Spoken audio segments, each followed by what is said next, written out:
listening to Sun City Radio, radio with a difference, rebuilding Jamaica. Get ready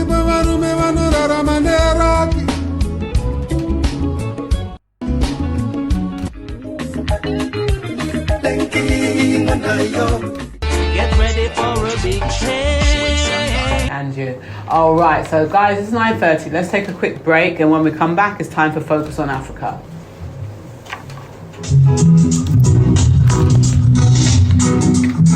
Bishop of Canterbury in the Church of England, Justin Welby, for the church's role in the transatlantic trafficking of enslaved Africans.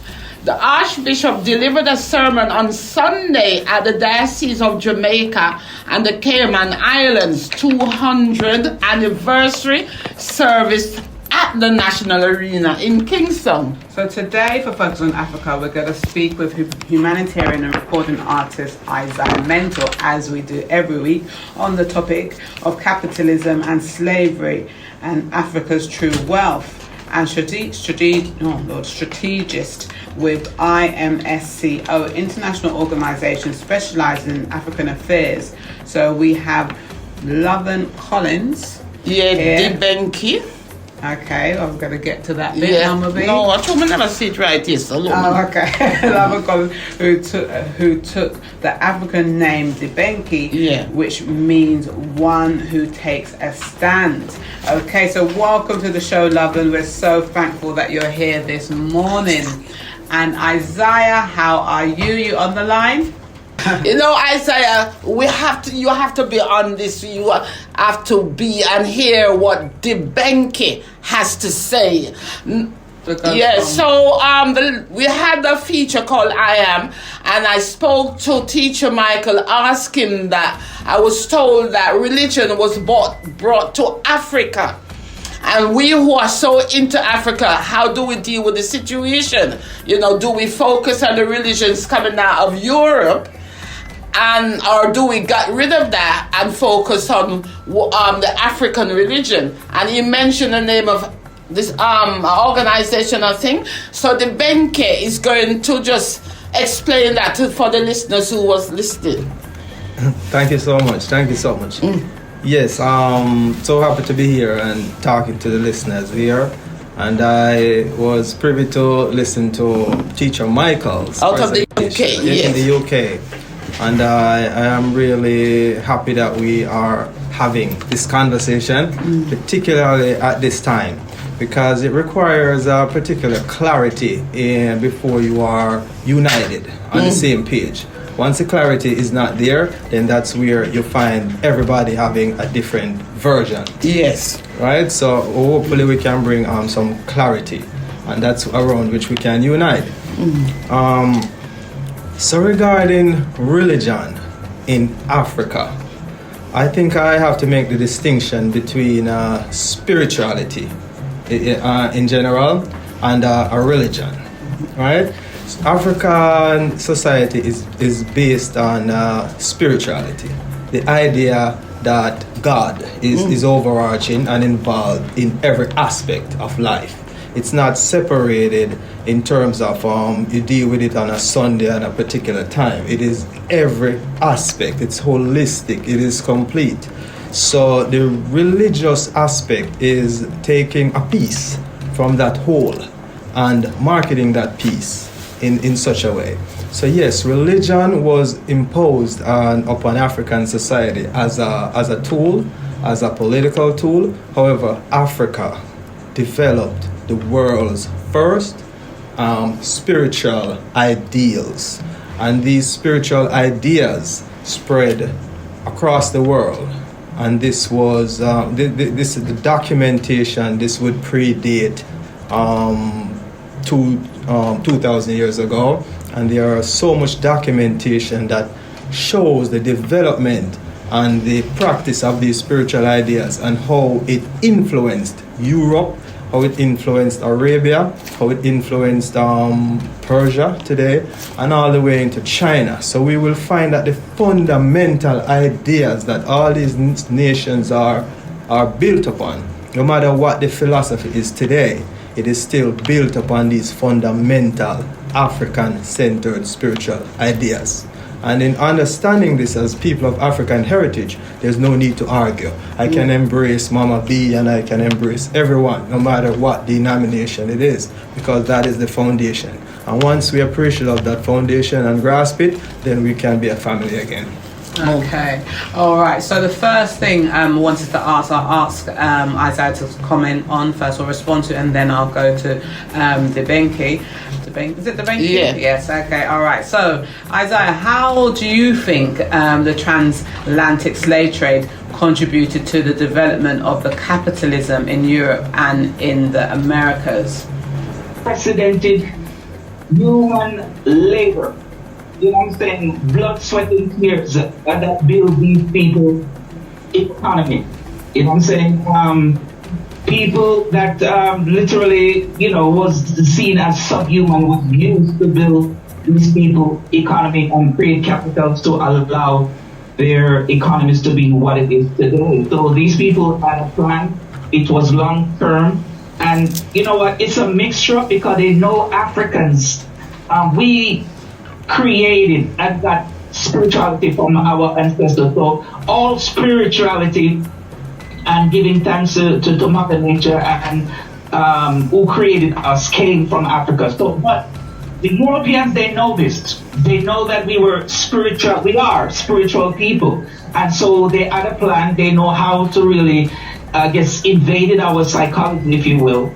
And they came in and do what they need to do to build their economy right now. So all of this wealth and affluence and whatever you want to call it, it's based on the blood. It came from the blood, sweat, and tears of African people. All right. What I really want to know, the Benki, is how did it all started? Why did they choose Africa? What used to happen before you had the transatlantic trade, slave trade?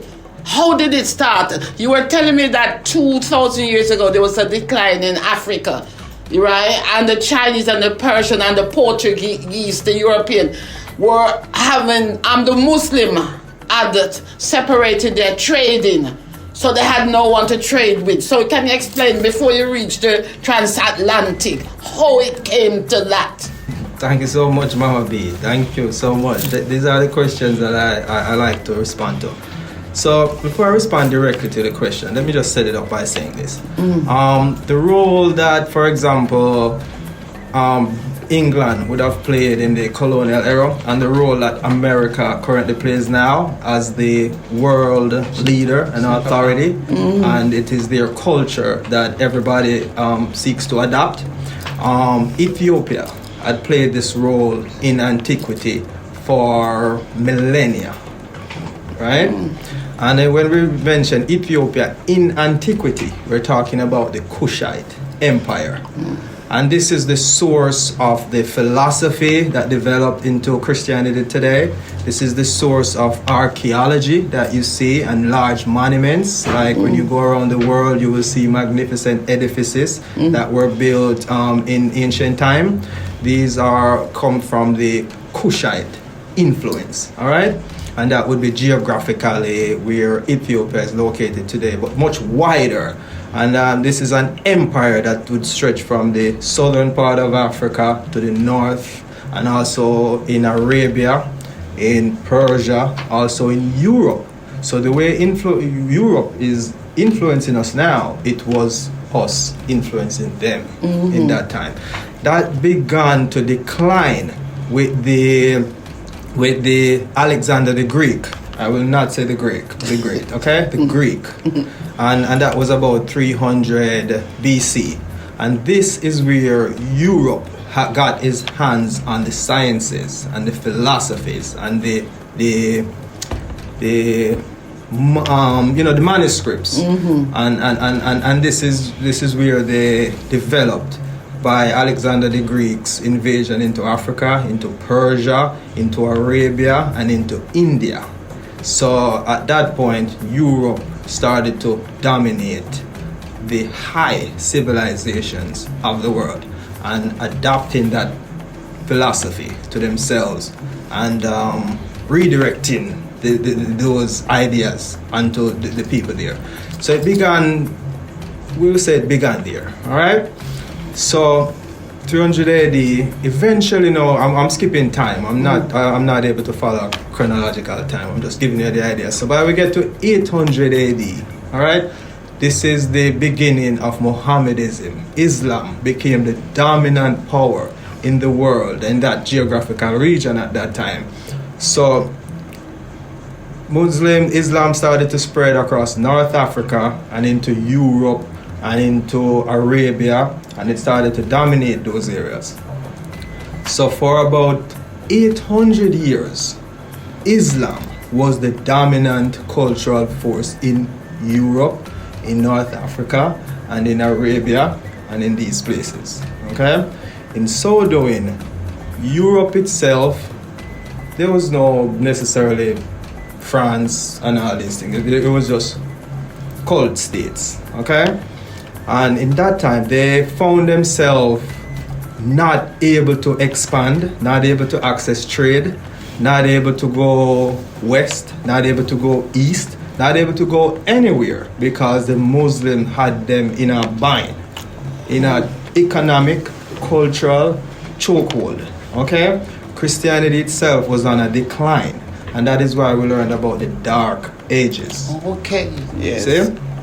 And it is the Arabs who reintroduced the ideas of Plato, Aristotle, and the history of Europe. Europe had lost it. Okay? And with that, they began to become very desperate. And in that desperation, they started to draft up ideas of how to come out of this desperate system. All right? So in Constantinople in the east, in Turkey today, the Muslims control that. The Muslims controlled in modern day what we call Israel. And also the Muslims with the Moors control Spain and Portugal, the Iberian Peninsula. So the strategy was, oh no, we got to get out of this. All right? And when I said the Muslims, this was a task, this was a coalition of African generals who are in control, all right, under Muslim rule. So they had to get that yoke. So by 1492, they were able to expel that Muslim force from the Iberian Peninsula in Spain and in Portugal. And from their position, they probably said, this is not going to happen to us again. So it was a retaliation against the Africans who controlled Spain at the time, also as well as a means to open up back the trade. Right? So the slave trade started with Europe being very desperate for 800 years. And that was what took them out of the Dark Ages, reintroduced them to civilization again. So I just want to pause a little bit there. So if I'm clear, being clear enough. Yes. All right. So can you speak to, we've got to how we got to the transatlantic, so the slave trade, or why Europe came to Africa, because, they needed trade. Can you speak to how you think that the transatlantic slave trade contributed to the development of capitalism in Europe and America? So this is a process, right? So when you look at Portuguese, we have to give Portugal their due credit, all right? They were the ones who started the chattel slavery, and they were the last ones to provide political independence to their colonies, like Angola, Mozambique. So you have to give credit where credit is due. Portugal started it, and they were the last one to stop it, all right? So when you look at where Portugal is on the map, geographically, it's all the way west. The only way they can go is west. Spain would have blocked them off from coming east.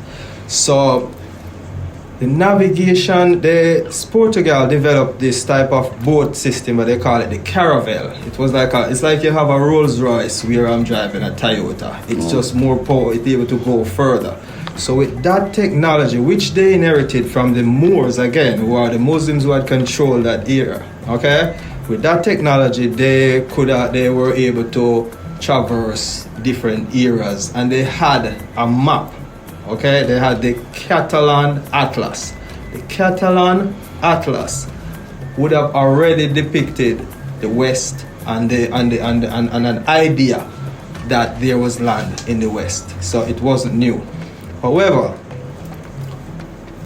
when Christopher Colon started out, he was trying to get to India. And because he missed the trade winds, he ended up in the West. And that is how that discovery was made, right? And after that discovery, it set the stage for Europe to begin to plant again and have access to fruits, have access to food stuff and food kind. And this is what really took them out of the dark ages, the ideas that was reintroduced to them by the Africans, and then the labor, the forced labor, because now you're producing everything for free. And in that vein, they started their systems, including banking systems, insurance systems, and the current economic system that we enjoy today. If it was not for the transatlantic slave trade, Europe would be, quite frankly, Europe was behind the rest of the world in the 15th century. Okay. In terms of development. And we can see that when we do the research. And the research that I want to refer to is the General History of Africa. It's an 8-volume series that was developed by UNESCO.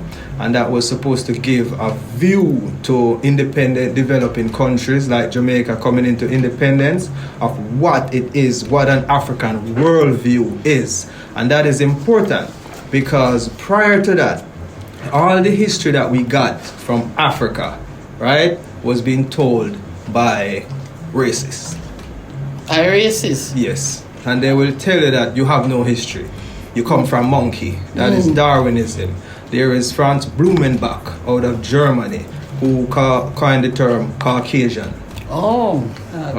Okay, sorry to cut you, but we've got so much questions we want to get in, and we've got little time. So Isaiah, let me just quickly ask you, how do you think the legacy of slavery impacted the contemporary, oh Lord, I can't speak today, contemporary economic inequalities in capitalist society? So how do you think that the legacy of slavery impacted, the economic inequalities? How it impacts the economy? Well, in any case, the way how you see the economy evolve and develop, based on how they started out, it was inevitable that they would get rich, and those people that shed tears, blood, and sweat, they would see them as subhuman, and we have no basic rights in it. And so the way they evolved economically, with all the wealth that they got from human labor, they just invested. They start their insurance company, the tobacco, sugar cane, all these things. They have a very serious plan as far as economical development. And then we as African people, not even our basic rights again. So all of what they have right now, and their empires, economic empires that they're enjoying right now, it's because of our blood, sweat, and tears. And so it impacts their economy, and is sky's the limits from here with that, because up until this day we are not getting or receiving anything as it relates to us being financially independent in any way. It is such a complex situation that we're in right now, because of course we have a long history as a people.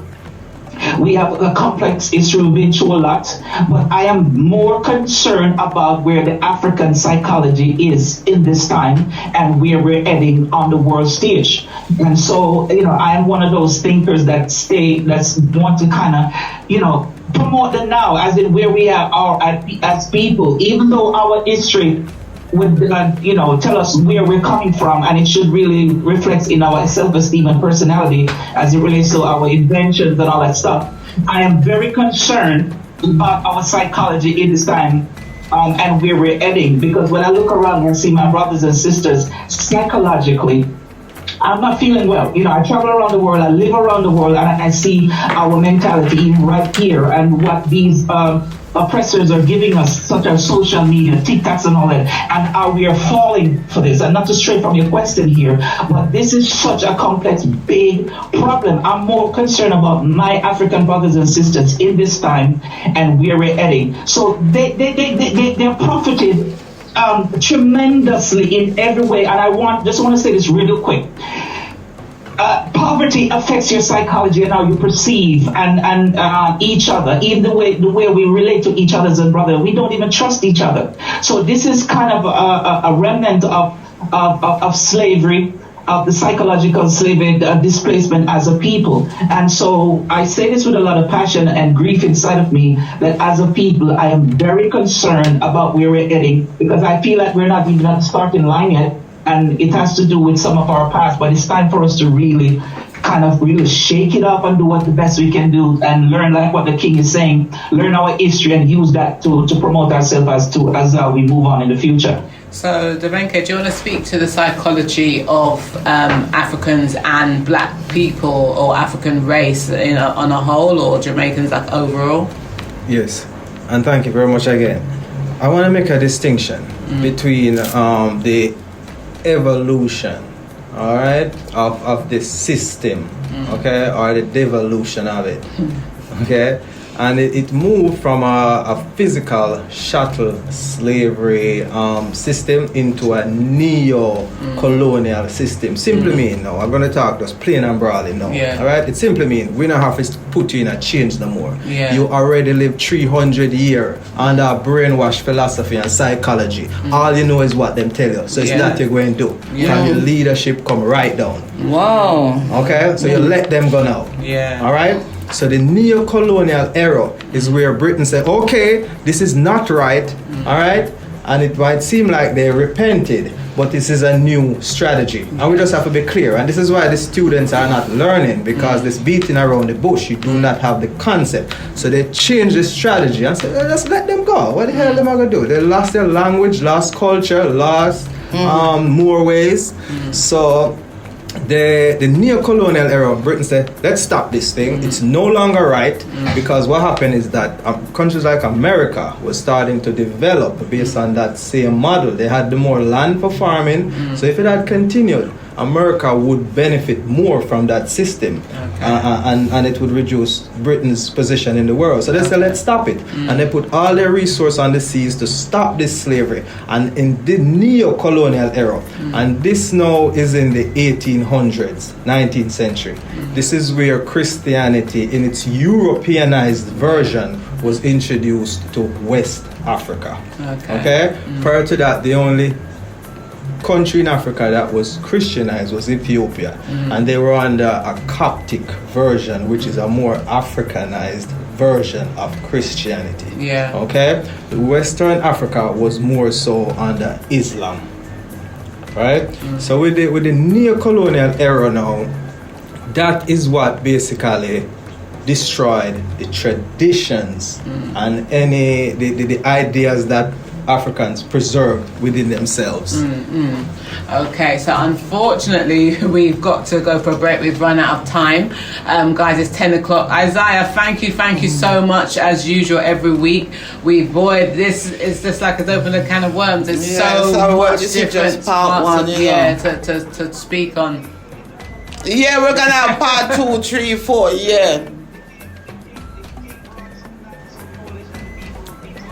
Yes. I need to know. Okay, so is there any last things you want to say, Lovin, for today? Yes, I just want to give the audience the references so that they don't have to wait for me and listen to me. So if you read Eric Williams' Capitalism and Slavery, he's the Prime Minister of Trinidad. He was the one who brought Trinidad during its independence. You will see where he says it clearly that Slavery is what gave Europe an advantage, and it's what underdeveloped Africa. Okay. And also I want to refer to Sheikh Anta Diop's role in the development of the psychology. He was the one who established for the whole world that Africans, particularly in the Nile Valley, created all the sciences and shared that the mathematics, the Pythagoras theorem, and all art and philosophy was introduced by Africans and then spread forth in the world. So Sheikh Anta Diop's philosophy, I want to introduce that to it. But we've got each week you can give more references for people to do their research themselves and learn the knowledge which they need to know. Guys, we're going to take a quick break, and then when we come back, it's singers and players of instruments. Boy, there's too much. There's 25 The next time you speak, you have to tell the people them about your... The time by Lasoy is... The time is now 10:01. Yeah, where they can hear you on your program. Right. From Jamaica and You guys have to be so comprehensive and Yes, 25 minutes is very short. So basically what you're saying is that the European and the English and the Americans, so them done brainwash the blacks already. Yeah, So them do them work already. So leave them know, okay? Them done brainwash already, and nothing good brain come up from Leadership, right? You can see it in the leadership. You can see it in the leadership. In the colonial program. Yeah, definitely. They have no psychology feeding from it. Oh boy, but yeah. So, and when do you leave? When do you go back? Sunday. Oh, okay. So maybe next week we could do it by phone or stuff. But yeah, but we have to because it's 25 minutes. That's so we try to get what we can in. So next week, now.